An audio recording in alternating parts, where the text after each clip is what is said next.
9 बज चुके हैं, चलो काम पर लगते हैं। रात को 12 बजे से पहले हमें पूरी तैयारी कर लेनी है। 12:30 से 3:30 के बीच हमें किसी भी हालत में एक दूसरे को अकेला नहीं छोड़ना है। 12:30 से 3:30 के बीच हमें राहुल की तलाश करनी है। उसी वक्त हम 2-2 की टीम में बंटकर हर कमरे में जाकर राहुल को आवाज लगाएंगे। गलत, हमें किसी भी हालत में अपने किसी भी साथी को आवाज नहीं लगानी है। और ये सबसे इम्पोर्टेंट बात हम सबको अपने जहन में याद रखनी है। मतलब? पहली बात, हमें ये पता करना है कि इस बंगले में कुल कितने कमरे हैं। हमें उन हर कमरे के भीतर जाना है और कमरे की खिड़कियों पर टूटे शीशे पूरी तरह से बंद करने हैं और फिर इसी हॉल में वापस आना है। दूसरी बात, जितने भी कमरे हमने पूरी तरह से बंद किए हैं उन सबको याद रखकर रात 12:30 बजे के बाद दोबारा हर एक कमरे में जाना है और वहां मोमबत्ती जलाकर रोशनी करनी है। और सबसे इम्पोर्टेंट बात, किसी भी बंद अंधेरे कमरे से या खाली अंधेरी जगह से अगर कोई तुम्हें आवाज देता है तो समझ लेना कि वो हमारा दोस्त नहीं है। इस कहानी के लेखक है संजय कामले। सभी दोस्तों ने तैयारी पूरी कर ली थी। सचिन ने बंगले के बारे में पूरी जानकारी जुटा ली। अतुल ने जरूरी चीजों को इकट्ठा किया था। सूरज ढलते ही उन्हें उन जगह के लिए निकलना था। दिए हुए वक्त पर सचिन की कार सुनैना के घर पहुंची। गैलरी से कार की तरफ देखती हुई अपनी माँ को देखकर सुनैना ने हाथ हिलाया और कार में बैठ गई। सबने घर में झूठ कहा था कि वे ट्रेनिंग के लिए जा रहे हैं। शहर के ट्रैफिक से रास्ता निकलते हुए धीरे धीरे उनकी कार आगे बढ़ रही थी। कुछ ही देर में शहर की चहल पहल को पीछे छोड़ते हुए उनकी गाड़ी वीरान सड़क पर दौड़ने लगी। सभी के चेहरे पर एक अजीब सी टेंशन थी। किसी को भी नहीं पता था कि आगे क्या होने वाला है।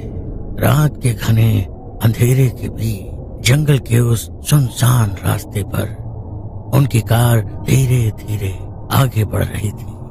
गाड़ी की पीली हेडलाइट में सब कुछ साफ साफ नजर आ रहा था। पतझड़ का मौसम होने के कारण पेड़ों से गिरे सूखे पत्तों ने जमीन पूरी तरह से ढक दी थी। बिना पत्तों के पेड़ जैसे हड्डियों का ढांचा बने इंसानी शरीर की तरह दिखाई पड़ रहे थे। गाड़ी की हेडलाइट में वह इलाका दिल में खौफ पैदा कर रहा था। कछुए की तरह उस कच्ची सड़क पर आगे बढ़ने वाले कार के पहिए एक जगह पर रुक गए, पर कार का इंजन अभी भी शुरू ही था।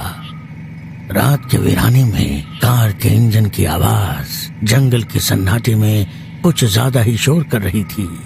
विवेक ने डर भरी आंखों से खिड़की के बाहर देखा। शायद वो अपनी मंजिल तक पहुंच चुके थे। कार के भीतर स्टीयरिंग की बाईं तरफ हरे रंग की रोशनी से चमकने वाली डिजिटल घड़ी में 8:15 का टाइम हो चुका था।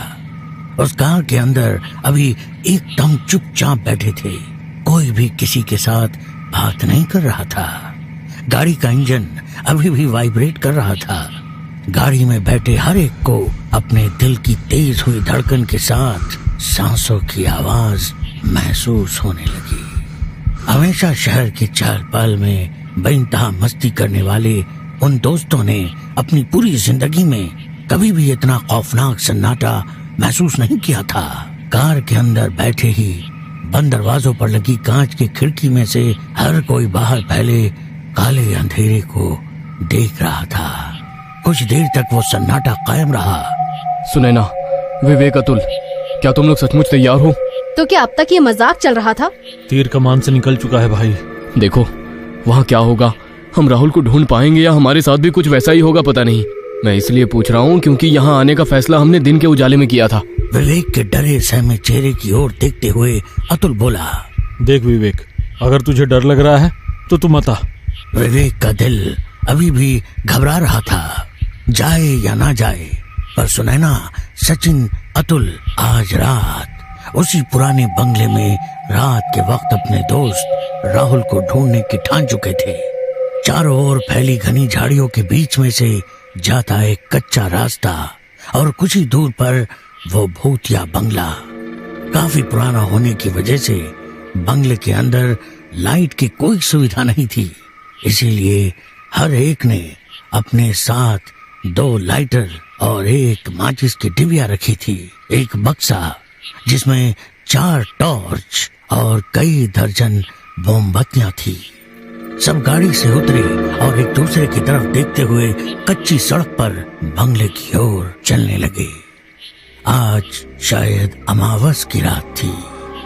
काले आसमान में तारे इस तरह से चमक रहे थे मानो वह घूर घूर कर जमीन पर होने वाली हर एक हलचल को देख रहे थे। बंगले के अंदर पहुंचने से पहले ही डर उनके दिमाग पर हावी हो रहा था, पर उसकी वजह थी जंगल से जंगली जानवरों की आने वाली डरावनी आवाजें। उसी जंगल में कई से भेड़िए की अजीब सी आवाज जो रात के सन्नाटे को चीरती हुई काफी दूर तक गूंजने लगी। सभी दोस्त डरी सहमी नजरों से अपने चारों ओर देखते हुए आगे की ओर चलने लगे। उनके हर कदम के साथ जमीन पर बिखरे सूखे पत्ते आवाज के साथ चकनाचूर हो रहे थे। तभी विवेक ने हाथ आगे करते हुए सबको रोक लिया। क्या हुआ? विवेक ने नजर से इशारा करते हुए उसे नीचे जमीन पर देखने के लिए कहा। सुनैना ने मोबाइल का टॉर्च ऑन करते हुए जमीन पर रोशनी डाली और मानो उसके दिल की धड़कन जैसे थम गई। टॉर्च की रोशनी में एक बड़ा काला सांप सड़क के बीचों बीच आराम से पड़ा था। उस काले लंबे सांप पर नजर पड़ते ही सबके कदम एक ही जगह पर रुक गए। जमीन पर पड़े उस सांप ने टॉर्च की रोशनी की तरफ देखा। सभी दोस्त चुपचाप खड़े रहकर उस सांप की एक एक हरकत देख रहे थे। कुछ पल से टॉर्च की रोशनी की तरफ देखने के बाद जोर से फुफकारते हुए अपना जहर रोशनी की तरफ फेंका। वो नजारा देखकर डर के मारे सभी 2 कदम पीछे हट गए। तभी वो सांप सरसराते हुए जमीन पर पड़े सूखे पत्ते के बीच से जंगल में कहीं गायब हो गया। अपने तीनों दोस्तों की तरफ देखते हुए विवेक ने थोड़ी डरी सहमी आवाज में कहा, चेतावनी, हमें पहली चेतावनी मिल चुकी है कि अंदर मत जाओ। विवेक की तरफ देखते हुए सुनैना ने कहा, ये रही गाड़ी की चाबी। वाकई में तुझे डर लग रहा है तो तू जा सकता है, हम संभाल लेंगे। और हाँ, अगर कहीं पिकनिक मनाने जाने का प्लान बना तो तुझे जरूर बताएंगे। सुनैना की ये बात विवेक को अच्छी नहीं लगी। यार मैं मजाक कर रहा था। विवेक, आवाज। और सुने ना, मोबाइल का टॉर्च बंद करो, इस टॉर्च से काम चलाओ। बोलते हुए सचिन ने अपने पास की लंबी टॉर्च सुनैना को दी। और फ्रेंड्स, ज्यादा ऊंची आवाज नहीं। हाँ, सबने उसकी ओर देखा और गर्दन से हाँ में इशारा करते हुए चलने लगे। रात के अंधेरे में सामने वाले उस बंगले का नजारा दिल में खौफ पैदा कर रहा था। सभी दोस्त अपने हाथों में ली हुई टॉर्च की रोशनी बंगले की चारों तरफ मारते आगे बढ़ने लगे। सब उस बंगले के बड़े से दरवाजे के बाहर खड़े थे, पर दरवाजे को अंदर की ओर धकेलने की हिम्मत किसी को नहीं हो रही थी। सब यही सोच रहे थे कि अंदर जाएं या नहीं। हम सबको फिर एक बार सोचना चाहिए। तो अब भी सोच ही रहा है, अब पीछे हटने का सवाल ही पैदा नहीं होता। अतुल ने विवेक को थोड़ा गुस्सैल आवाज में कहा, पर दोनों की बातों को सुनकर भी अनदेखा कर सुनैना ने अपनी आंखें बंद करते हुए लंबी सांस ली और थोड़ी हिम्मत जुटाते हुए दरवाजा अंदर की ओर धकेल दिया। बंगले के अंदर के उस काले घने अंधेरे में दरवाजे की आकार की रोशनी जमीन पर फैल गई। सुनैना ने पहला कदम बंगले के अंदर रख दिया और उसके पीछे पीछे तीनों दोस्त अंदर आ गए। 9 बज चुके हैं, चलो काम पर लगते हैं। अतुल ने सबकी ओर देखते हुए कहा। उसकी बात सुनकर विवेक बोला, रात को 12 बजे से पहले हमें पूरी तैयारी कर लेनी है। 12:30 से 3:30 के बीच हमें किसी भी हालत में एक दूसरे को अकेला नहीं छोड़ना है। विवेक की बात खत्म होते ही सुनैना ने कहा, 12:30 से 3:30 के बीच हमें राहुल की तलाश करनी है। उसी वक्त हम 2-2 की टीम में बंटकर हर कमरे में जाकर राहुल को आवाज लगाएंगे। गलत, हमें किसी भी हालत में अपने किसी भी साथी को आवाज नहीं लगानी है। और ये सबसे इम्पोर्टेंट बात हम सबको अपने जहन में याद रखनी है। सचिन की आवाज सुनकर हर कोई उसकी तरफ देखने लगा। मतलब? विवेक ने पूछा और सचिन तीनों के चेहरे की तरफ देखते हुए गंभीरता से बोला, पहली बात, हमें ये पता करना है कि इस बंगले में कुल कितने कमरे हैं। हमें उन हर कमरे के भीतर जाना है और कमरे की खिड़कियों पर टूटे शीशे पूरी तरह से बंद करने हैं और फिर इसी हॉल में वापस आना है। दूसरी बात, जितने भी कमरे हमने पूरी तरह से बंद किए हैं उन सबको याद रखकर रात 12:30 बजे के बाद दोबारा हर एक कमरे में जाना है और वहां मोमबत्ती जलाकर रोशनी करनी है। और सबसे इम्पोर्टेंट बात, किसी भी बंद अंधेरे कमरे से या खाली अंधेरी जगह से अगर कोई तुम्हें आवाज देता है तो समझ लेना कि वो हमारा दोस्त नहीं है। सचिन की बात सुनकर सबके चेहरे का रंग उड़ गया। तीनों दोस्त सचिन की एक एक बात अच्छे से अपने जहन में उतार रहे थे।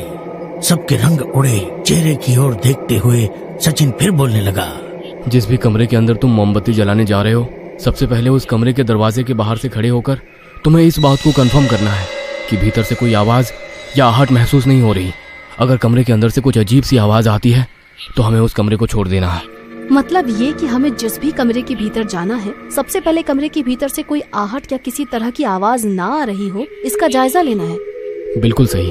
अगर कमरे के भीतर सन्नाटा हो तभी उसका दरवाजा खोलना है और वहां मोमबत्ती जलाकर उजाला करने के बाद में जिस कमरे को छोड़ा था उस कमरे के बाहर जाकर दोबारा उस आवाज को सुनने की कोशिश करनी है। अगर सन्नाटा है तो दरवाजा खोलकर हमें वहां भी उजाला करना है। एक बात ध्यान में रखना, हमें किसी को आवाज नहीं लगानी। सभी दोस्त सचिन की एक एक बात सांसें रोक कर सुन रहे थे। यार, ये बात तुम यहाँ आने से पहले नहीं बता सकते? नहीं, अगर पहले बता देता तो मस्ती करने के चक्कर में यहाँ आने से पहले ही तुम सब कुछ भूल जाते। बस हो गया, अब तुम डराओ मत, वैसे भी पूरी तरह से फटी पड़ी है। बोलते हुए विवेक टॉर्च की रोशनी इधर उधर घुमाने लगा। सबसे पहले हमें घर के सभी खिड़की और दरवाजे बंद करने होंगे।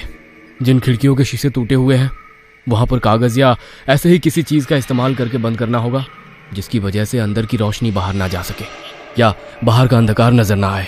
सही कहा तुमने सचिन, सबसे पहले यही काम करते हैं, चलो। विवेक के साथ सुनैना, सचिन के साथ अतुल, दो की टीम में चारों दोस्त घर के दरवाजे और खिड़की बंद करने के लिए निकल पड़े। बंगला कई सालों से बंद होने के कारण दीवारों का रंग उड़ चुका था। जगह जगह मकड़ी के जाले दिखाई पड़ रहे थे। सुनैना और विवेक टॉर्च की सफेद रोशनी में घर के निचले हिस्से की हर एक रूम को चेक करने लगे। कई जगह खिड़कियों के शीशे टूटे हुए थे। उन्होंने बैग में लाए हुए न्यूज़पेपर्स निकाले और पेपर टेप से खिड़कियां ढकने में जुट गए। इधर अतुल और सचिन दूसरे फ्लोर पर जाकर दरवाजों और खिड़की के टूटे हुए शीशे बंद करने लगे। बंगला काफी बड़ा था। एक एक कमरा उन्होंने दोबारा से चेक कर लिया। इस बीच उनका काफी वक्त गुजर चुका था। लगभग 11:30 बज चुके थे। सब दोबारा से हॉल के बीचों बीच खड़े हुए। जिसने जो कमरा बंद किया है वो उस कमरे के बारे में जानकारी दे रहा था। तभी सचिन ने कहा, हम कुछ भूल तो नहीं रहे?